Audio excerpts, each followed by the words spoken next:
All right. Seems to be working now. Hope it's working. I hope this is actually recording. That would suck I hope really this doesn't bad. get deleted. Oh, no.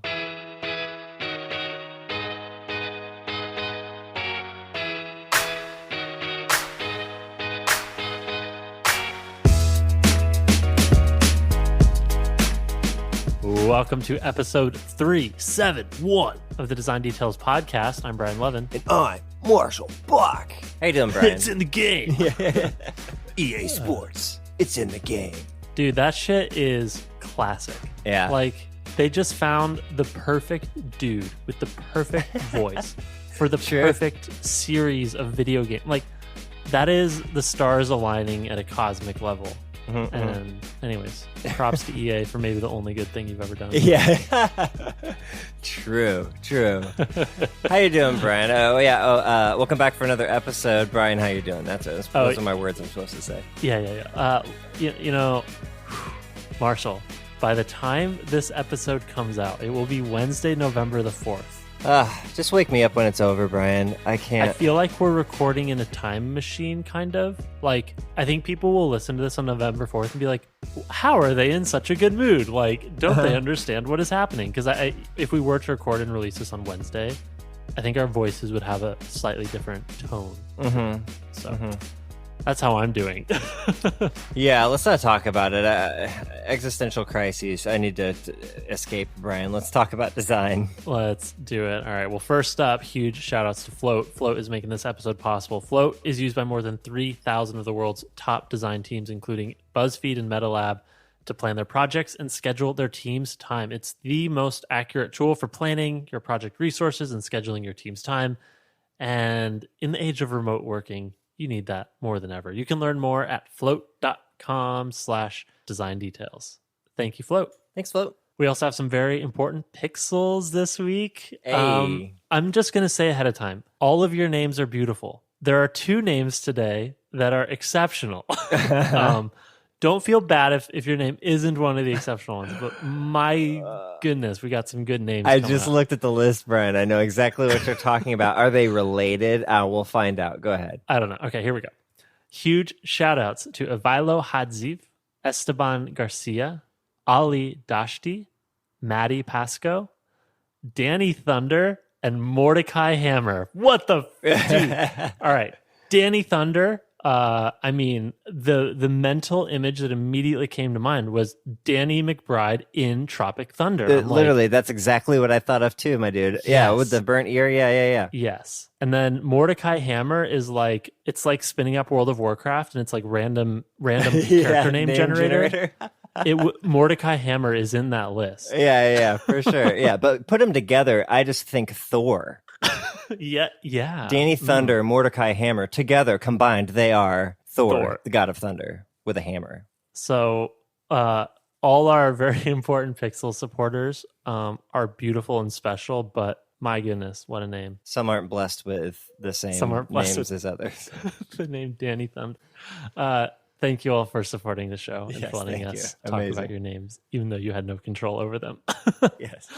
If you didn't know, this podcast is listener supported, which means that people like you who are listening actually make the show possible. This happens on Patreon. We have a Patreon where people can go and, starting at just $1 a month, can actually contribute to the software that we're using and the work that it takes to create this every single week. And in return, when you subscribe to our Patreon, you get access to a new special supporter-only segment of the podcast called the Sidebar. Sidebar's like basically an extra half of the show. Usually we'll answer another listener question, or we'll do an extra cool thing, or something really design specific that'll really complete the episode. So for example, today we answered a listener question about designing across multiple device sizes and thinking about typography across adaptive layouts. So if that's interesting and you want to hear complete episodes of the show with the Sidebar in the backlog and for all future episodes, consider going to patreon.com/design details and supporting us for just $1 a month. Your support means a lot and makes this show possible. Thank you to everyone who's supporting us already. And if you decide to support us this week, we appreciate you. Thanks, everybody. All right, time to follow up. Marshall, you have follow up. Let us follow up. Okay, so last week we talked about the one hand myth, Brian. Do people actually need to use their phones with one hand? We talked a lot about that. And one thing I failed to mention is a really interesting thing that happened at Dub Dub. And I know I've brought it up on the show before, but I wanted to mention it again, which is the move that Apple has made recently with iOS to change a lot of the overflow actions, like when you tap on something, instead of it triggering an action sheet at the bottom, it triggers a menu. And only when they have more judicious decisions that they want you to make, like, are you going to delete this thing? Or, kind of like more of an are you sure type of a question. Only then do they use an action sheet. Otherwise, they try and keep the thing closest to your hand as possible, or the origination point of the tap as possible. So this made me think of, this one hand thing of like, it's not just about being close to the bottom of the screen. It's about being close to where the original tap was. And so if you have a thing that's at the top of the screen and then a subsequent menu, putting that subsequent menu at the bottom of the screen sucks for the user, and they're going to have to readjust their grip, especially if they've already readjusted it to tap that thing at the top of the screen. So wanted to bring that up. What do you think? Exactly. Yeah, I like this pattern a lot. It's not backwards compatible, so I think like a lot of those popovers are for iOS 14 and beyond. Mm-hmm. So you might have to have some, like, put this in your spec, right? Like if iOS 14 do this, otherwise it's just the old action sheet. But in the future, I think this is going to be the default going forward. Yep, and I think it's a good rule, right? It applies to Fitz Law, or it adheres to Fitz Law. I like the way you framed it. Like if it's an "Are you sure?" question, action sheet / alert. Otherwise, popover. Mm-hmm. Yep. Yeah. Hit them where they are. Don't make me move. Another thing I thought about while we were talking about this was Southpaws, Brian, the left-handers among us. It's 8% of the population. What does that like mean? Southpaws? Southpaw, yeah. It's a baseball term for a left-handed pitcher. You never heard that before? No. Yeah, southpaw. So I'm a left-hander. Really? Uh-huh. How did I not know this? I don't know. That's I crazy. guess it didn't come up in our 5 million hours of conversation, I guess. Yeah, and how did I never notice? Yeah. Are you ambidextrous at all? Yes. Not with everything, but with across skills, I switch. Yeah. Because you use right-handed mouse, right? Right-handed mouse, but I write with my left hand. I use my phone with my left hand. I eat with my right hand. I throw with my right hand. So yeah, just random shit. Goes back and forth.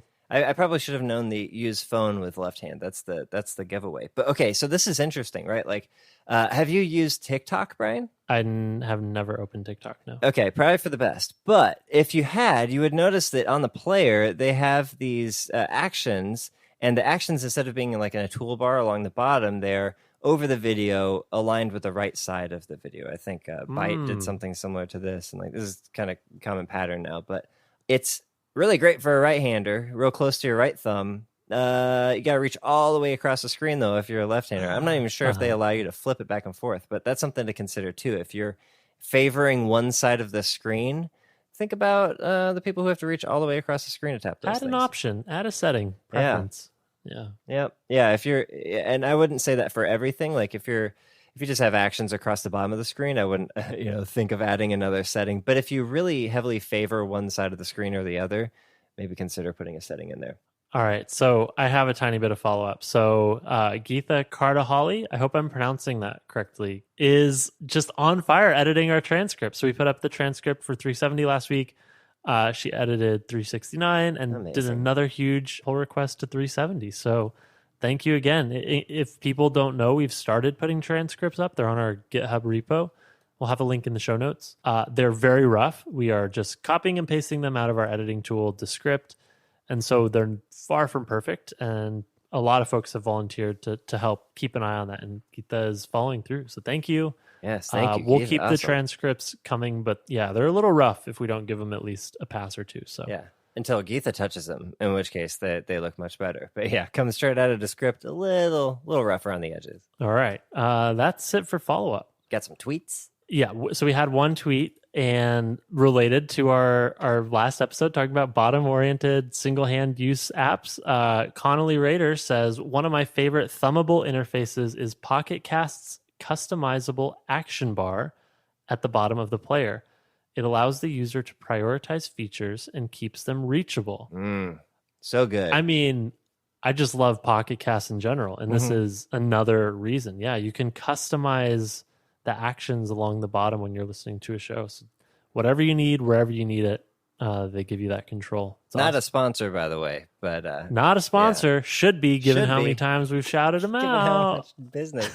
Yeah. Well, this also reminds me of Tweetbot. If you've ever used Tweetbot, the 4th and 5th tabs on the bottom are changeable. So when you long press on them, it pops up a little menu. You can choose which of like 4 or 5 different tabs can appear there. Nice. Love that. Love that stuff. Love it. Okay, this week's main topic, a listener question from Andrew C., a.k.a. The Chanch on GitHub. Chanch the Rapper. Chanch the Rapper asks, all right, this is a little bit of a long one. We will selectively paraphrase. Here we go. I need some advice. The work we are handing off is being implemented in a sloppy way with not a lot of design empathy or consideration of experience by the developers working on the product. The handoff process has become more detailed as we try to not lose the fidelity of the feature we've designed, but often certain decisions are made on the dev side where a choice is quote unquote good enough and fails to adhere to the requirements of design. This results in a subpar experience. When we defend ourselves mentioning that the implementation is not as designed, we get called out for either not caring enough or not being more on top of developers to work closer on the handoff. I don't know if it's relevant, but we don't have a design leader, manager / stakeholder higher up at the company. We're 2 product designers. We report to the director of product. And I've noticed that not having a more senior voice that speaks our language means our recommendations and criticisms of the process have fallen on deaf ears. What steps can we take to make sure that not only is the work done properly after handoff, but try to establish a more widespread culture about caring about the work that everyone is doing? Man. I felt the frustration just squeezing through the pixels on my screen coming out of Andrew's message here. Bathed in tension. Yeah. So Marshall, how do you get engineers to give a shit is how I would kind of sum that up. Boy.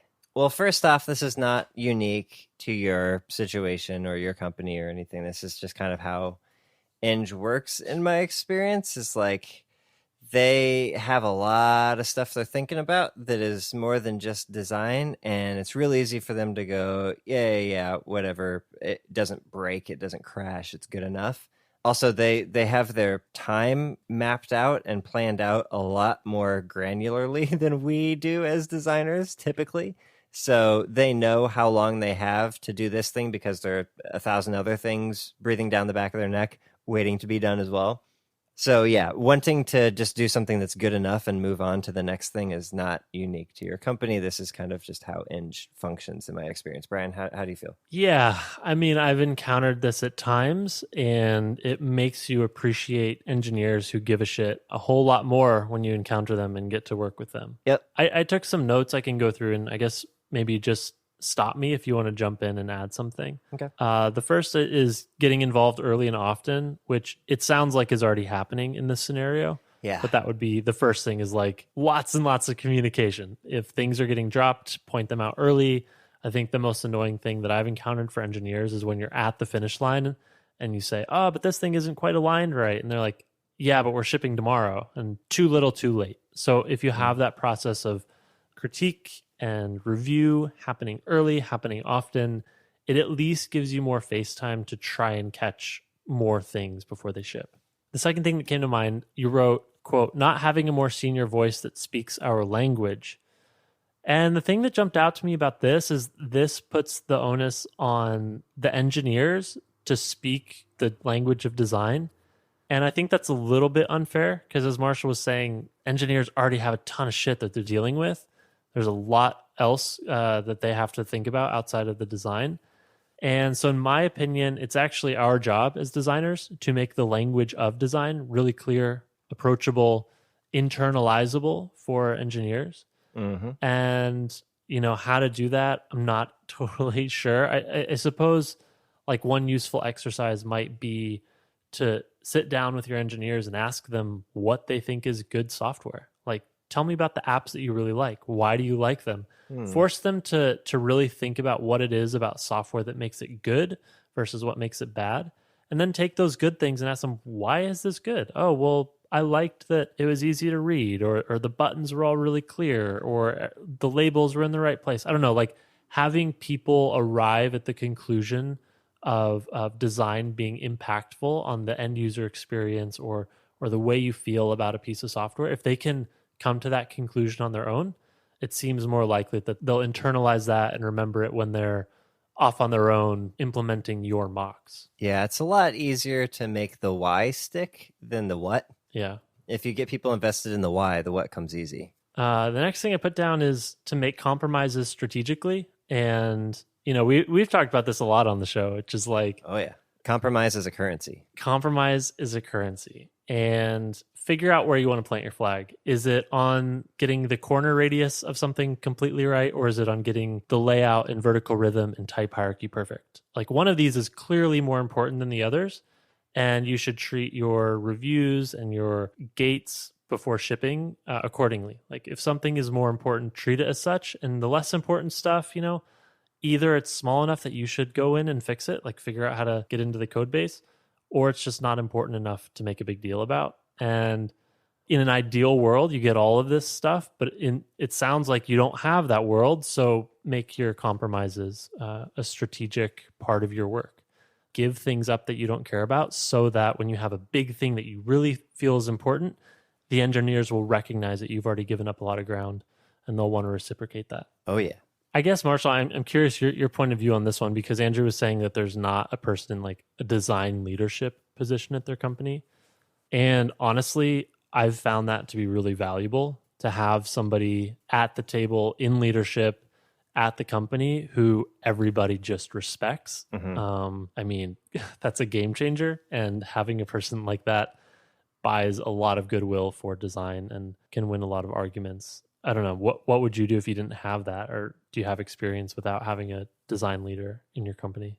No, I don't. But if I were to think about what I would do if I were in that position, it's like when there's a void of representation, you can step into that, right? Like what you were saying earlier, the onus is kind of on you as the designer to speak that language and to share the why of how things are going, or at least to make sure that that communication is happening. As far as like actually having a seat at the table, and I think one of the most important things you can have for design excellence is the ability to stop something from shipping when it's not good enough. And if you don't have that, no amount of leadership or lack of leadership is going to make a difference. It's like you need to be able to pull the brakes when something doesn't meet the bar, rather than just getting yelled at and going like, this time wasn't good enough, next time don't suck so bad, right? One of my colleagues recently shared, I think it's called Stopping the Line, and it was a thing at Toyota, I believe, where anybody on the assembly line could pull a switch that would stop the entire process. Yep. And if they identified a defect, they could force everyone to address that before they shipped a bunch of shitty things.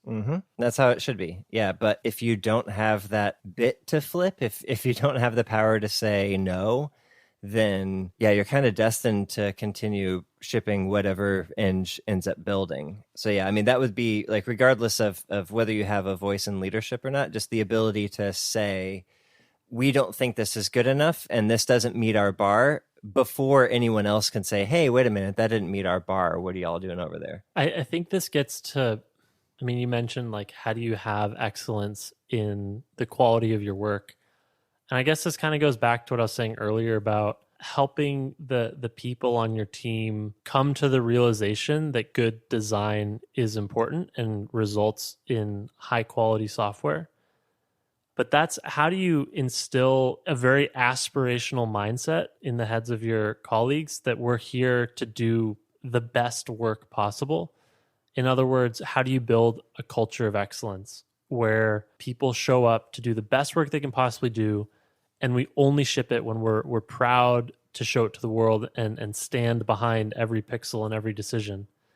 And look, processes are processes. You're going to have to ship things that you're not always super proud of, and you'll have to fix in a follow-up patch. But it's really the principle of it, the aspiration of it, that if a culture truly embraces that and is all aligned that, hey, we're here to ship excellent software and nothing else, I mean, that's like superpower. That gives everyone the permission to stop the line, everyone the permission to say this isn't good enough. Mhm. And I don't know. This is aspirational, and it's hard to build that into a team, but hey, I think it's worth starting to try and having conversations with engineers and trying to get them to want to do the best work possible, which means, we're going to care about the details. Yeah, and like I said earlier, getting them invested in why you've chosen those details to be the way they are, rather than just giving them a list of ingredients to add together in some order, and hope that the recipe comes out okay. Like if they understand why you're putting in this much and stirring it for this amount and heating it at this temperature, like to stretch the metaphor, like that will make more sense to them, and they won't just be following instructions; they'll actually be cooking. Yeah, Metaphors, Brian. the metaphors are good. Well, hopefully that answered your question. Yeah, hard things are hard. Keep pushing. Don't give up. Don't admit defeat. These things are improvable. They are fixable, and it will feel immensely satisfying to have sort of turned the tide of a culture that doesn't care about this kind of stuff into one that really does. All right, cool things and wrap up, shall we? Let us. I will go first on the cool things this time, Brian. All right. My cool thing this week is neither a music thing nor a YouTube thing, Brian. For fucking once, I have a real world thing to recommend to people. Wait. Hold on. IRL cool thing? Yeah, exactly. All right, hit me. Okay, so I, like many of those in our audience, am sitting in a chair most of the time, like 18 hours a day or so, it seems like lately. And I don't know about y'all, but I don't have the best posture in general. So my partner got for me a posture corrector. We'll have a link in the show notes to the specific one that I got, but I don't think it really matters. The one I have is pretty good. So it's like $15 or whatever. But basically it's like, Brian, in the old like noir films, you know how like the private investigator has like that like gun strap that goes over his shoulders, like the holster thing, like brown leather thing connects across the back. It basically looks like that, just without the gun holster part.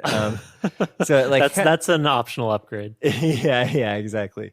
But yeah, it's like kind of stretchy, spandexy, soft, cushy material with these Velcro straps that you can adjust to the tightness that you want, and it basically uses that connection across your back to pull your shoulders backwards, which keeps your posture in good shape. And if you have a decent chair with lumbar support, your back's in good shape. So yeah, this has been helping me. My back has felt really nice. Not that it felt terrible before, but I haven't worried now. And I noticed that my posture is actually even better when I'm not wearing the thing. So do you have to wear it over your clothes? Like, will everyone notice it? I'm wearing it over my shirt, and it definitely bunches shit up in a weird way that I'm like constantly pulling my sleeves and the back of my shirt down. But aside from that, it's pretty bulky. I'm not sure that I would wear it under like a t-shirt, but maybe under like a hoodie, wouldn't notice. Okay. Marshall, I'm about to send you something. Okay. Look at this Amazon review. What the fuck? There is a very great Amazon review. All I'll say is go to the Amazon link in the show notes, scroll down to the reviews, and you will see a picture of a fellow wearing the posture corrector in a place it is not supposed to go. Oh my god. Great review. Yeah. Hey, 5 stars. Hey, can't go wrong. This guy says it's good. Must be. It must be good. Yeah. I will also add, before we started recording, Marshall looked at this and it was sold out until November 4th. And it's now 40 minutes later, and I refreshed, and it's now out of stock until November 6th. Oh, wow. Yeah, jump on it quick. So maybe by the time this airs, it'll be like December 1st. Yeah, this is a very specific one, but basically it's just, some fucking straps that keep your shoulders back. Like, there's a bunch of different options. Don't have to choose this one. It does have an American flag on it, Brian, so that must mean it's good. Yeah. All right, what's your cool thing, Brian? My cool thing, I can't believe I didn't do this. I guess it's been out a couple weeks now, and that is Halide Mark II, the camera application that everyone should be using to take photos if you're using an iPhone. Yeah.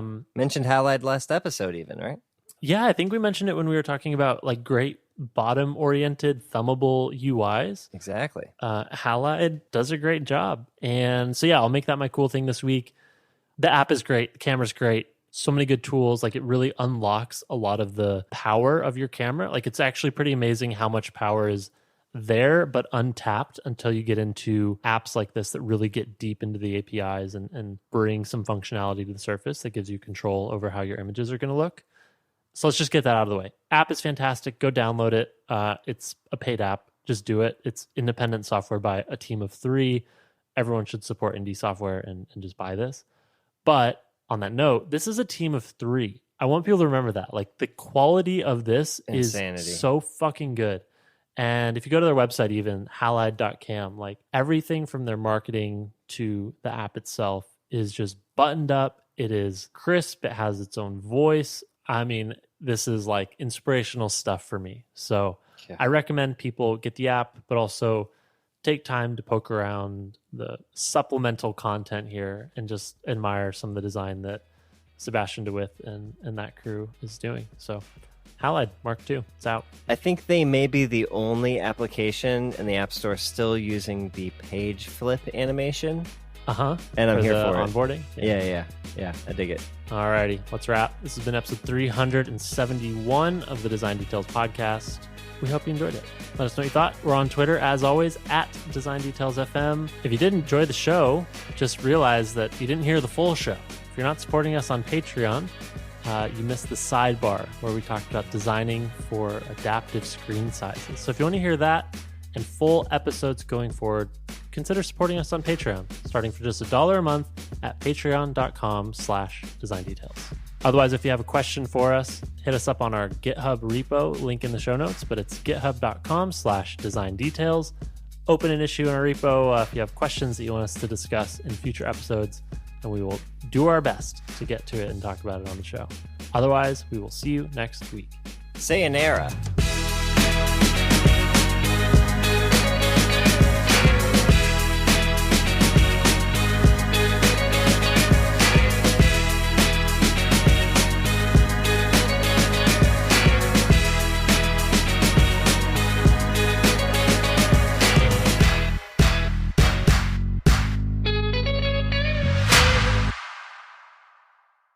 Sayonara. Man, this is so hard to hear every week, but you're doing great. Thanks. Sayonara. It's like a spoken version of marinara. Sayonara, marinara. See you later, alligator. Sayonara, marinara. Dude, I wonder if that's a thing. It is now.